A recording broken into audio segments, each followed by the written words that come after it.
Hi, how are you? My name is Kelvin Motsi. I'm running for Borrowdale, Ward 18, as a councillor. I'm an independent candidate who is very keen in making a change in my community.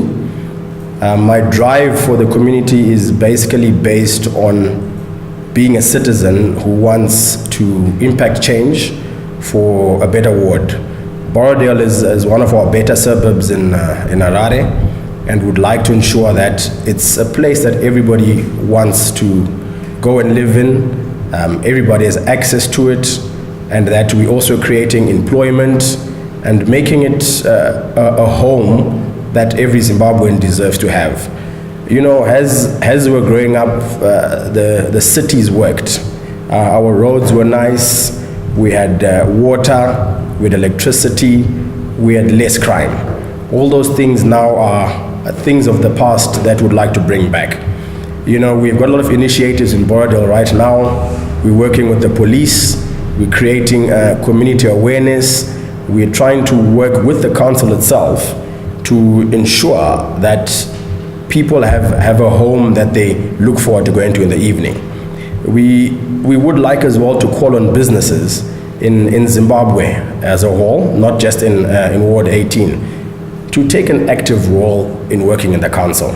We all know our council is underfunded. The reasons for this are obviously mismanagement, nepotism, corruption, but before we can tackle all those things, we can play an active role in assisting the council. There are smaller things that we can do in terms of in protecting the environment, protecting our wetlands, and just being available to ensure that the areas that we live in are clean.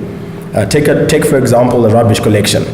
This is an area that the private sector can engage with the councils and have part of those rates dedicated to ensure that our rubbish is collected.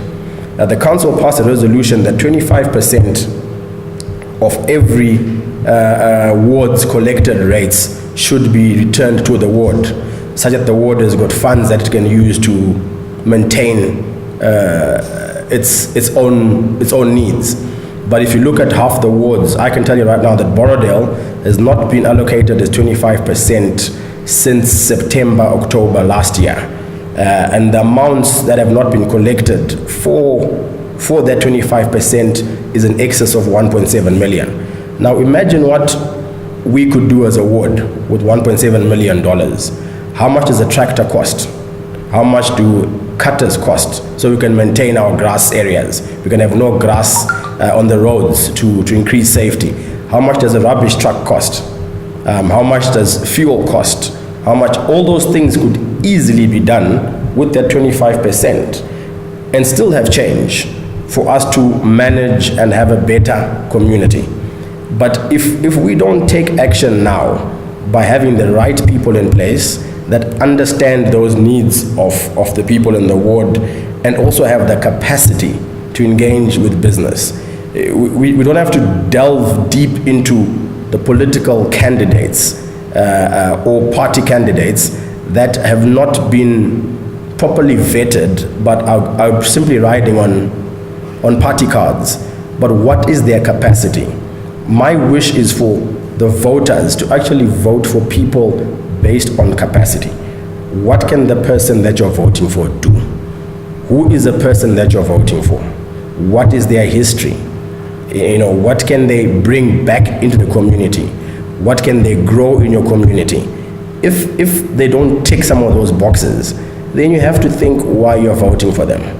We're not going to get into detail on particular posts and people, but this is a plea and a call to say, can we all vote for the people that make sense?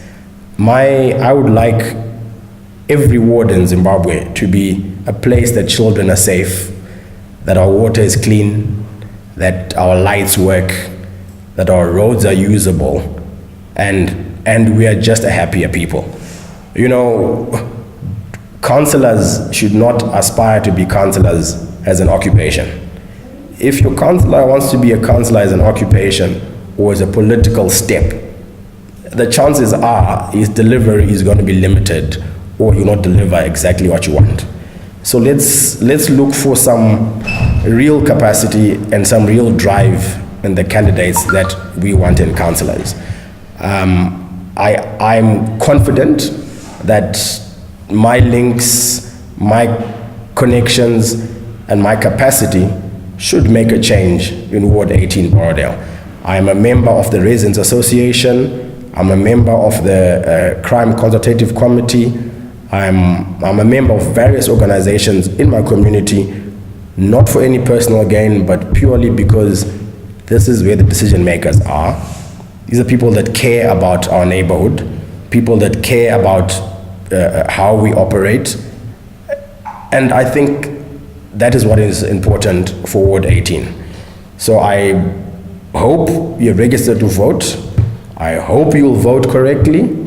I hope you will support the right candidates. And I hope we all make Zimbabwe a greater place. But over and above that, Ward 18 must become that beacon that can support other wards, adopt other wards. We've got a lot of surrounding areas around us that are growing. And if we are the right people and we respect our environment, we respect diversity, and we're fiscally responsible, transparent, and ethical, nothing is going to stop Ward 18. Thank you very much.